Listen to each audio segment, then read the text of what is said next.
some of you have heard, and some of you have received copies of a letter that we received from an outfit called the Pantego Creek LLC. It was on a Monday, the 16th. That letter was a surprise. This is a direct quote to the attorney for Vidant, Mary Beth Johnson. She said she had no idea that they were going to do that. So if I were a news reporter, that would be the thing I would try to find out, is why was she surprised by that? What we did when the NAACP, I received a copy of the letter as the lawyer for the NAACP at my law office, and we immediately began calling around, and the mediator got a copy of the letter down in Atlanta. Her name is Suzanne Buchanan. Some of you have met her at the historic signing on April 3rd out by the hospital. And she got a copy of the letter. And she called the lawyer for the Pantego Creek, the guy who had written the letter, and said, "What is this all about?" And she said, "We were told by Vidant it was unnecessary for you to be a signatory to the agreement or for you to be in the mediation, that Vidant basically had you, that you were a creature of Vidant." And the lawyer said, "Well, I'm sorry, but we're not going to allow Vidant to transfer this hospital on July 1st to the new community board that Mayor O'Neill just talked about." That's the essence of the problem. We call it the Pantego Creek glitch. It's a last-minute glitch that no one expected, and certainly the Vidant attorney didn't expect.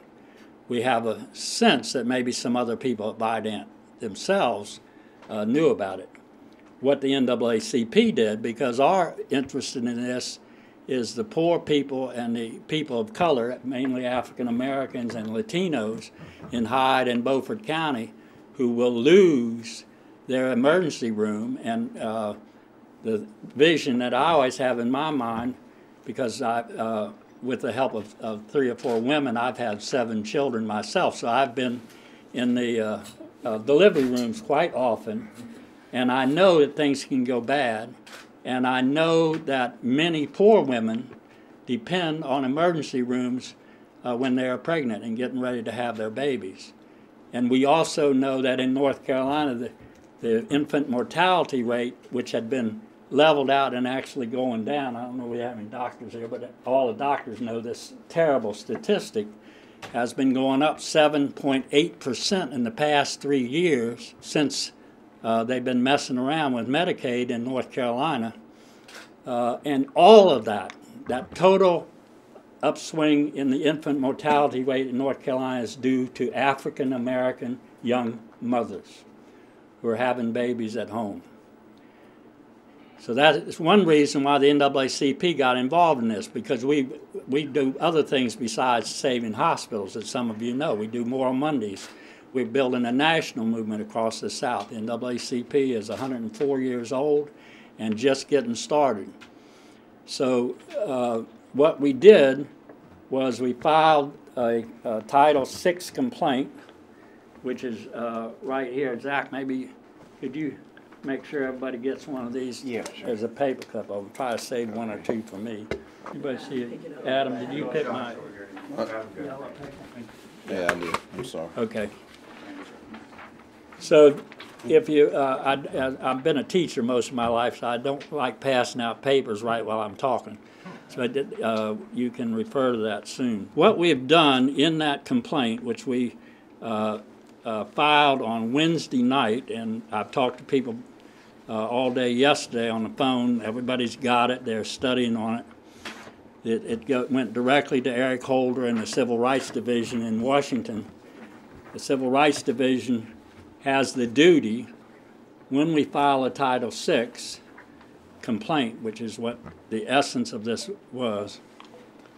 Let me just give this to you. What we're doing is asking the federal government to cut off all federal funds that go to the Vidant, which is about 60–70% of their money that they get, either directly or indirectly through patients with Medicare and Medicaid money. Remember, that's taxpayers' money. Black and white and other people of color pay their taxes. And the Title VI of the Civil Rights Act of 1964 says, no taxpayers' money can be spent in a racist manner. It has a racist impact, a disparate impact on people of color, period. It's a very powerful law. It was a law that was used to desegregate the schools in the South.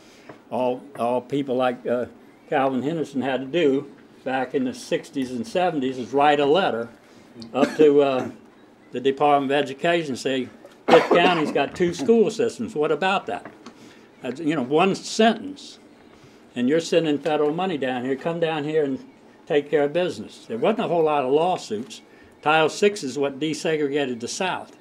Title VI today, and particularly in this health care conundrum that President Obama was faced with when he took office, of poor people and old people.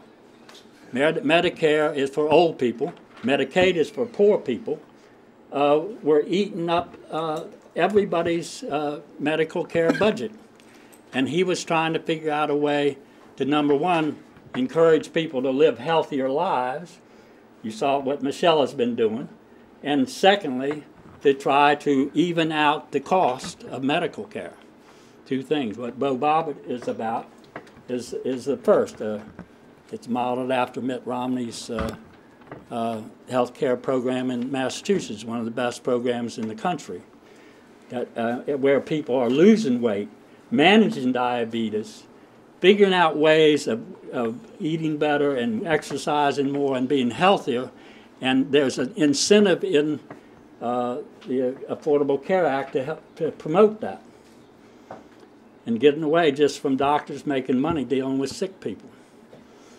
So we're talking about very fundamental policy kind of issues here. So we sent up on Wednesday a complaint, which you have in front of you, and I won't insult your intelligence by reading it to you. The essence of it is that in the last, the way I look at it, we had 3 months since we signed the agreement down on April 3rd. So here we are at the end of June, and in the first month or so, as Adam said, he was getting it together, getting our team together and everything, and trying to get data from Vidant so we could actually do our business plan. We did not get the data from Vidant for a whole another month, till the end of May. So April's getting our team together. May is trying to get data and really getting down to the nitty-gritty. And in the last part of May, they dumped this, thousands and thousands of documents on our team, on our lawyers and our transition team. We had a meeting on June 2nd in Mary Beth's office, the lawyer for Vidant, with the key person in Vidant there, to discuss where we were. For the first time, Vidant then began doing a little bit, they opened up just a little bit more when the person from the Department of Justice had come back to that meeting. And we described this in our complaint that this is where we were, because we feel like one of the problems, and I'm talking directly to my friends in the media, is the media has not asked us about, and we haven't bothered to tell you about some of these developments over these 2 months. We were just getting ready to do this transfer on July 1st, working that out when this letter, we get this letter from the LLC lawyer. So the essence of the complaint was to ask the Justice Department. We are already working with their Community Relations Service. That's who Suzanne Buchanan works for. But we asked the Civil Rights Division and maybe the Criminal Division to get involved. They have a U.S. attorney. I don't know if people know how the Justice Department is set up, but they have in the Eastern District of North Carolina, we have a courthouse over here in Rocky Mount, and we're trying to get a black judge in there for the first time. But at any rate, we are asking them to come down here, or some of them are already here, to ask their investigative arm, that is the FBI, to begin trying to figure out what is going on, what is some backdoor kind of dealings going on between at least some of these members of the LLC and some people in Vidant. What is the connection between these two entities? Are they totally independent of each other, or is there a symbiotic, very tight interdependency between these two entities? That's the first question that needs to be asked. We've asked them to move into federal court if they can, to file an injunction against Vidant closing down the hospital. That's right at the end of the complaint. We've asked them to investigate to see whether there was this dealing, we were being dealt with in good faith throughout this Title VI process, and we asked for their help. We've also asked, today we sent a letter to